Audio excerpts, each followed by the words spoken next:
Hi everyone. We're going to walk through another correlation and regression from start to finish. This is the first video in a sequence.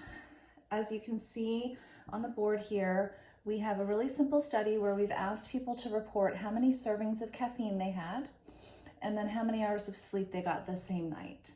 So you can see there's 5 people that participated in this study. For example, the first person had 0 servings of caffeine, they got 8 hours of sleep, and so on. So in this first video, we're going to summarize the data table, and I'm also going to do a scatter plot so you can see what this pattern looks like. If you just kind of look at it, you can see that as caffeine goes up, hours of sleep go down. You don't always have so few data points that you can see a clear pattern, but the intention of this demonstration is to show you a negative correlation.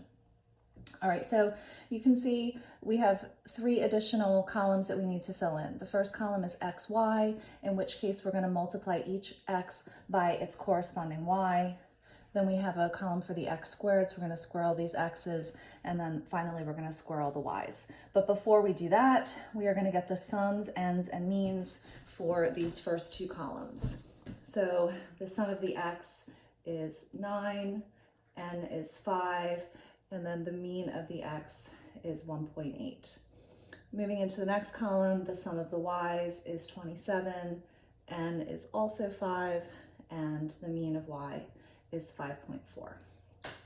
All right, so x times y for this first participant, 0 times 8 is 0, 1 times 6 is 6, 2 times 6 is 12, 3 times 4 is 12, and 3 times 3 is 9. So when we add all of those up, the sum of this column is 39.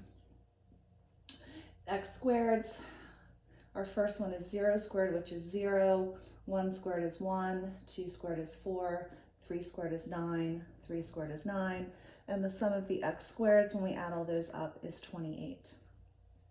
And then finally, our y squareds, I'm sort of out of room here, we're going to square all these y's. So 8 squared is 64, 6 squared is 36, 6 squared is 36, 4 squared is 16, 3 squared is 9, and so the sum of the y squareds, is 161. All right, so the next thing I'm going to do on this video is do the scatter plot. So you can see down here a chart. I've got x, which is caffeine, on the x-axis. I've got y, which is sleep, on the y-axis. And I'm just going to go row by row and plot the coordinates of x and y. So this first person got a 0 for x and an 8 for y. My cat might be in the video now. Next, we have a 1 and a 6. Next, we have a 2 and a 6, a 3 and a 4, and a 3, and a 3, I don't know, it's around there. And if you look at what this pattern looks like, it sort of looks like it's doing this. So we'll walk through all the steps of the problem to determine if that's the case.